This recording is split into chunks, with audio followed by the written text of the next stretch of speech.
say we're going live. It says we are now on the air. So welcome to our audience today. Thanks for coming out to this very, very special Coach Hangout. As you know, I've got a very special guest with me who will introduce herself in just a few minutes, Cheryl Tan, a wonderful lady that I accidentally found through Google searching and found her Facebook page and got involved with what she's doing, attended a couple of the Hangouts that she's done, and in fact, followed her up on a couple of blabs that she's done. And she's a media strategist, a journalist, a media celebrity. She's got quite a background and is with us today to help us really understand what you can do as a cancer coach to get visibility in your audience, to your audience target. And we're going to spend about just 30 minutes today here as a group in a private session on the Hangout.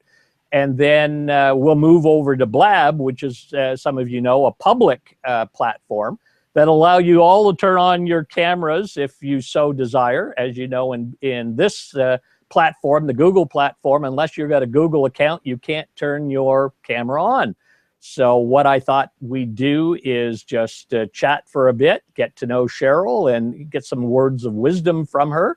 And then we'll move over to Blab to have a sort of open discussion about it.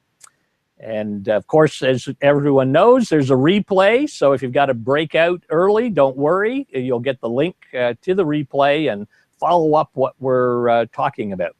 So let me just pass it over to Cheryl and let her say a few words of hello to us all. And then we'll start chatting about where in the world does a person get the attention of the media. So there you go, Cheryl, you're live on camera. And she's frozen. What happened? I'm back here. Are you? That's the beauty of having a live Hangout situation. It's an honor to be here, and I love how we met, how we quote met. Yes. I think via a blab. So the power of social media is definitely great and growing, and it gives you the chance to connect with people that you typically wouldn't have the opportunity to do so. I love what Dave is trying to do, and you're trying to take your experience that you've had in the business world to help cancer coaches help their patients live a better life. Basically, that's the bottom line. Love what you're trying to do.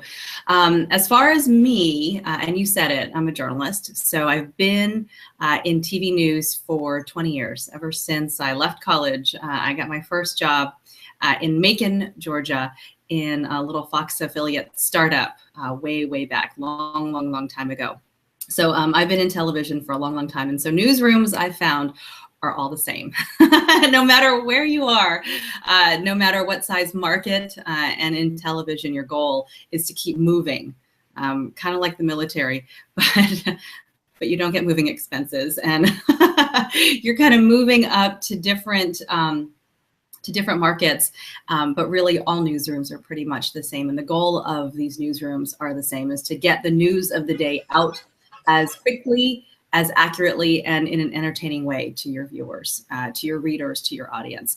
So that's the shift that as entrepreneurs, you sort of have to look at your story and what it is you're trying to sell or to share, is to not look at it as a story to sell so much, but as a way to educate and as a way to engage a journalist so that he or she can see the value of your story and tell a story to their audience about it.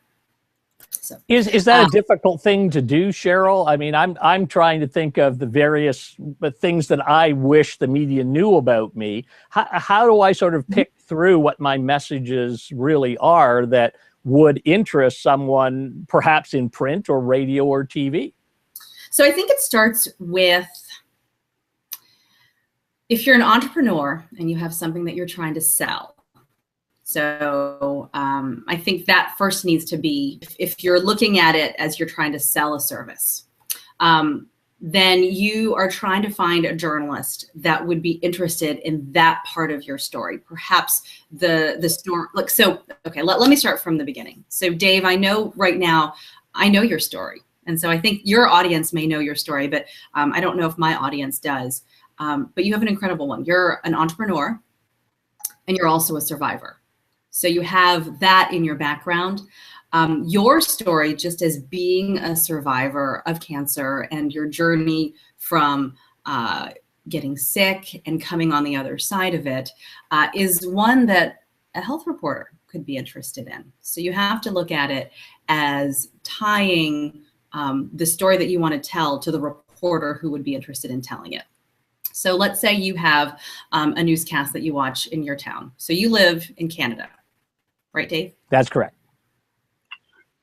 So you have a favorite station you watch, right? You do. Okay. So it's probably a news station, let's say, and they have health reporters, they have consumer reporters, they have business reporters, they have crime reporters. You are typically not going to reach out to the crime reporter and tell them your story, right? Right. I mean, you could, but it Although probably cancer is a crime when we're fighting it.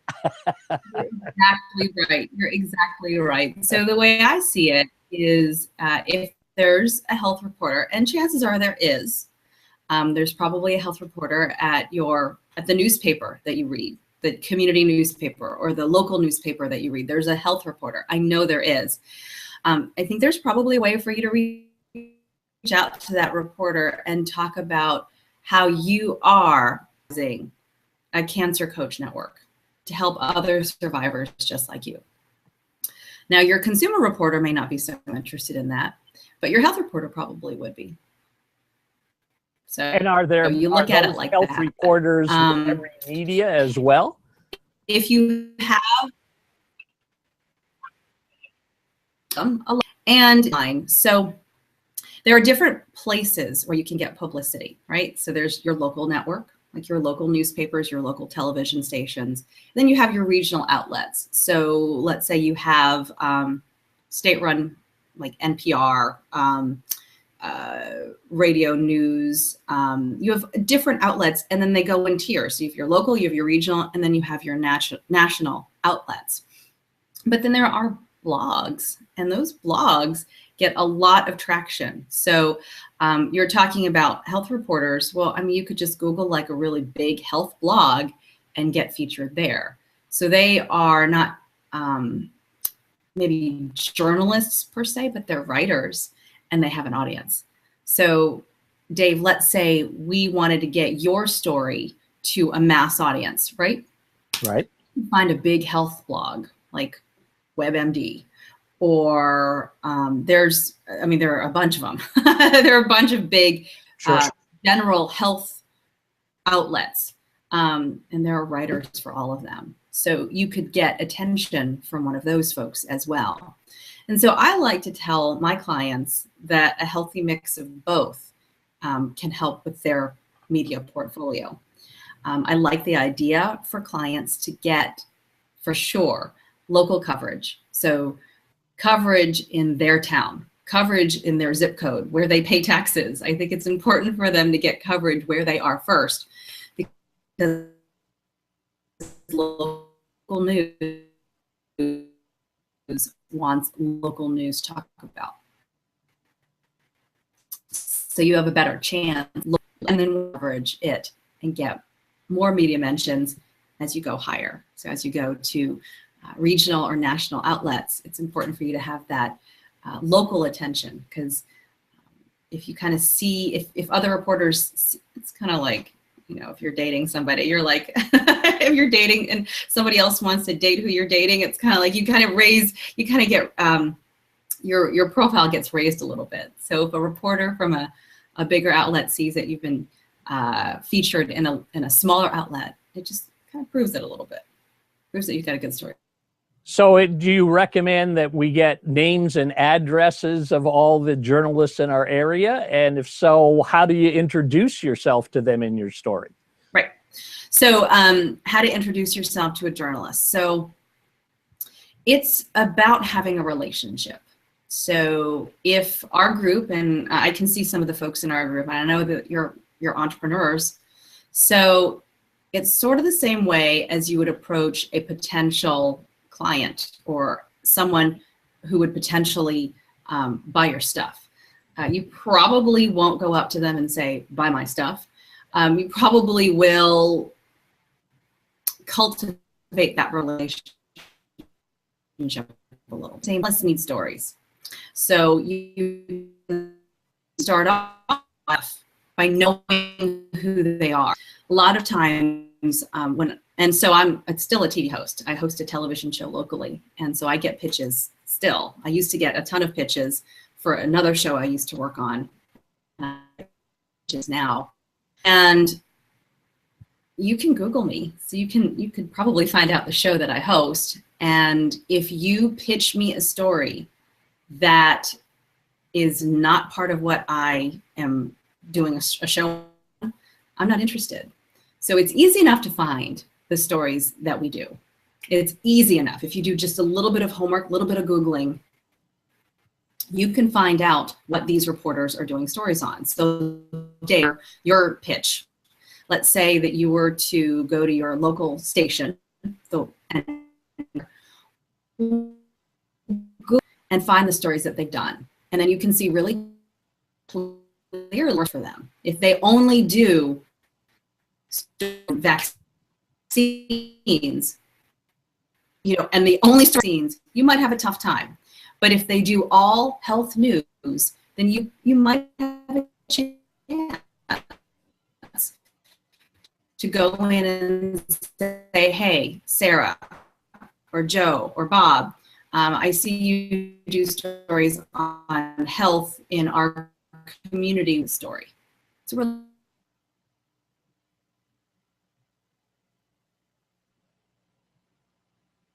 reporters and knowing what it is they cover, because nothing annoys a reporter the most than getting emails and getting their name spelled wrong, getting the stations that they work at incorrect, and really not even knowing the kinds of stories that they do. I mean, everything is pretty much available on the internet.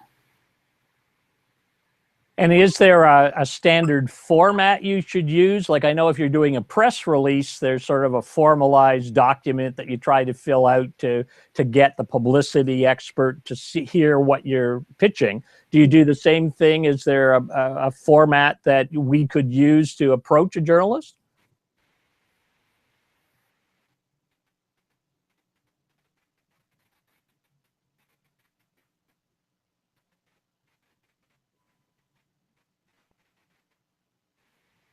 If you believe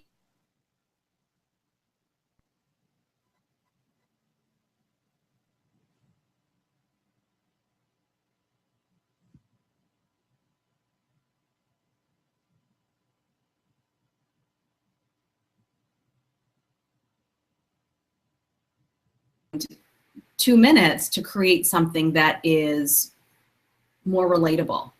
Like you watch a story from a reporter or read their article and say, hey, I really enjoyed that story that you wrote about community health in our community or in our area. What do you think about this story to add to your roster? What do you think about this? So do a little bit of homework on the beginning part. The email then is not the problem. You froze there as you were just laying out the format. Could you just repeat that, because you froze and we didn't catch it all?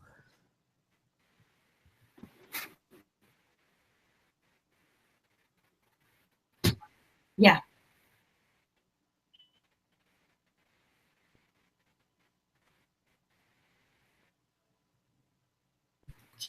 Can you hear me? I can hear you. Oh, you can? Okay, good.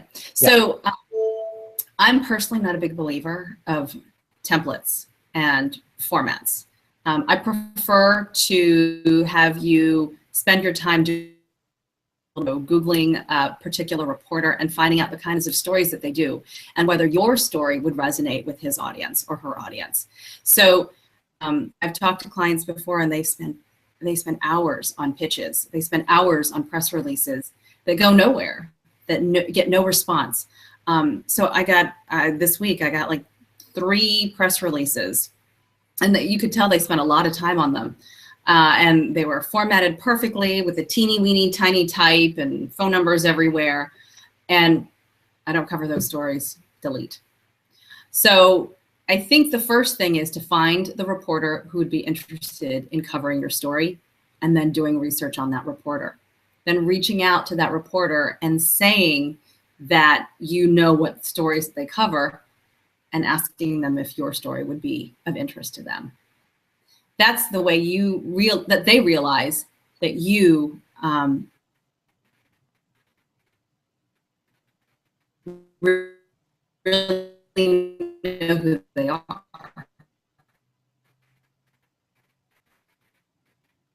Because they to get heard. Everyone wants to be. They want to know that their story.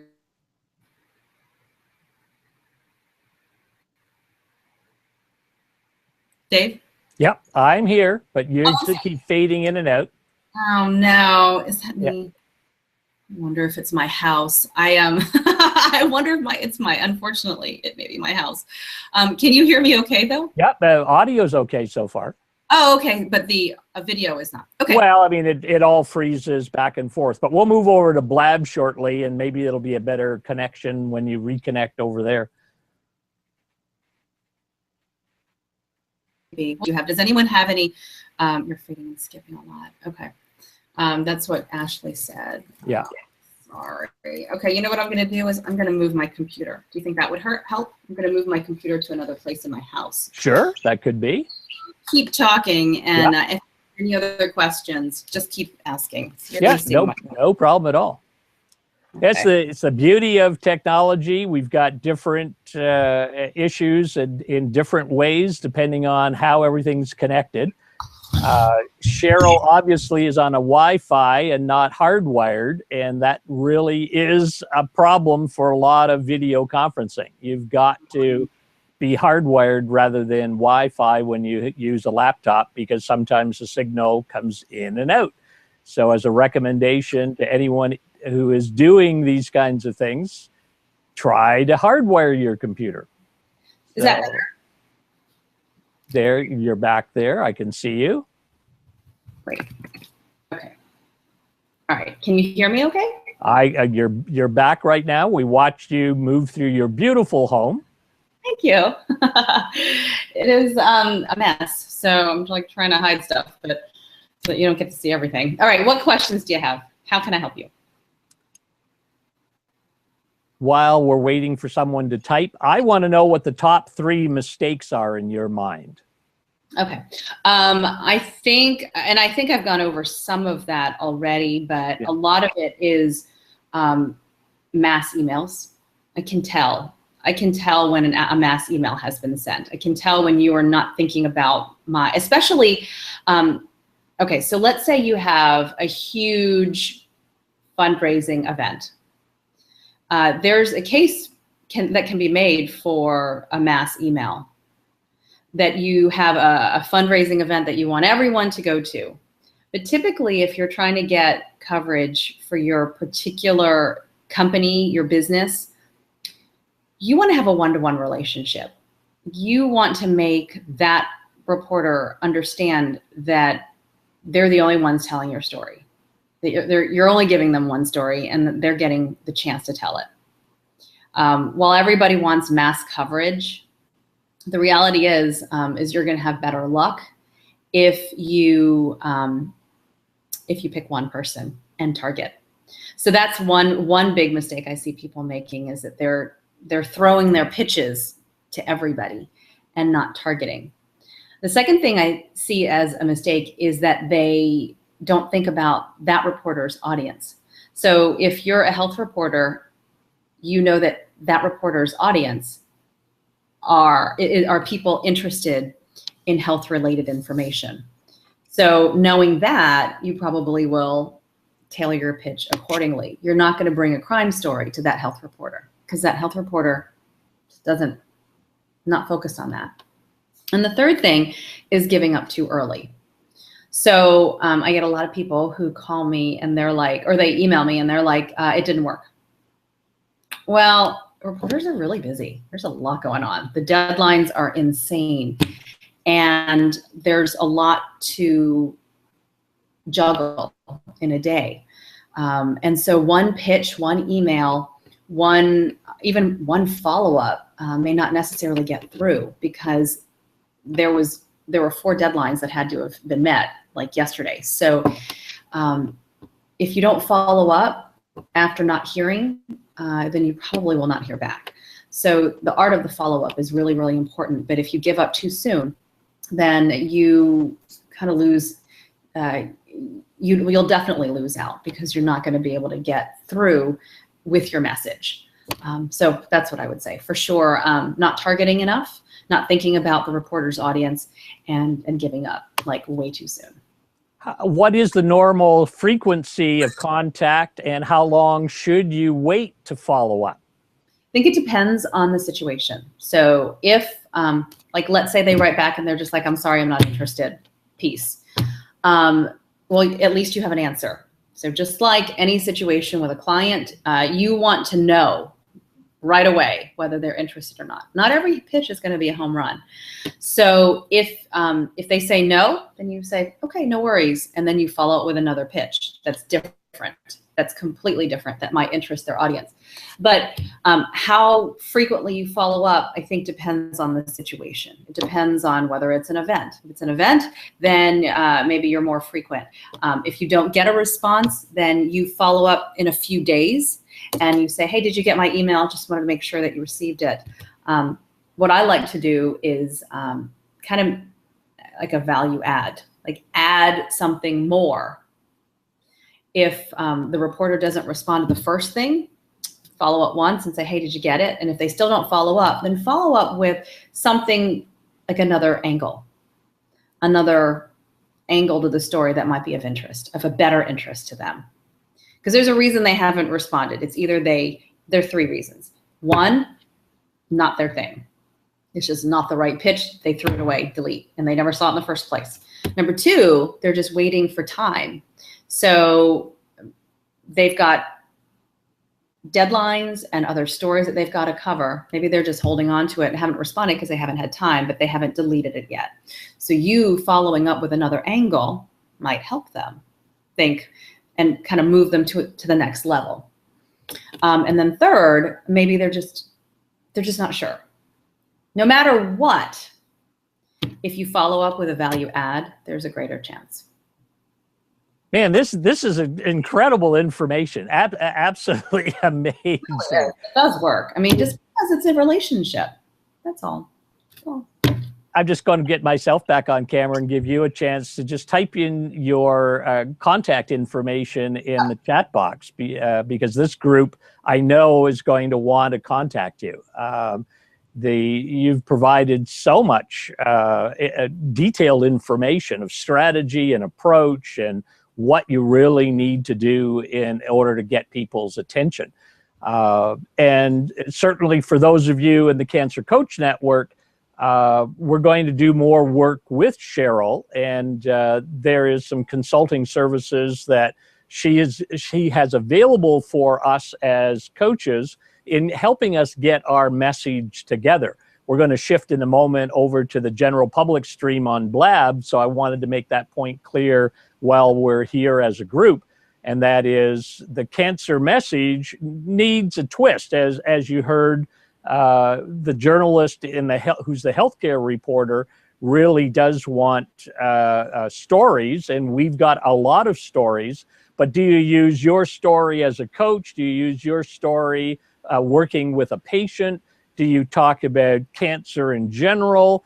Do you talk about the value of the retreat process that you're having? For instance, I know a coach who's doing metastatic weekends away where the family is actually getting together with other families. It's not well said, where people who are in end of life stage have to say essentially goodbye to their family members. And how do you say goodbye to your husband? How do you say goodbye to your children? How do they say goodbye to you as the mom?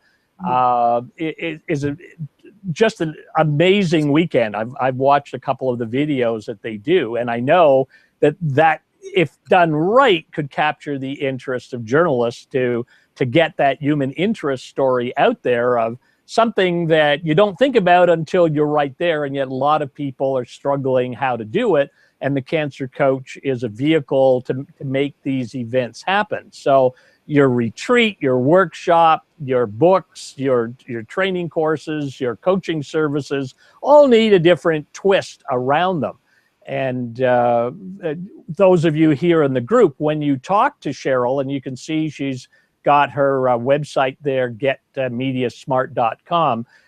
When you contact her, just mention that you're coming in from the Cancer Coach Network, and then she'll understand where you're at and where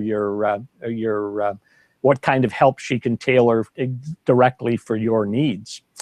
So we're almost at the end of the hour. Cheryl, let me turn it back to you to say goodbye to this group. And then while you're doing that, I'll post the link to the blab, and then we'll all meet over there, and we can turn on our cameras and just blab about media. So let me put the camera back on you. There you go. Well, Dave, I just wanted to say thank you for giving me the chance to talk to your network. And I know that you've really worked so hard to bring them all together. And I know also that it is something very close to your heart. I think stories are critical. And as you know, and here's the thing is, when I was a reporter, people would come up to me and say, that story really made a difference.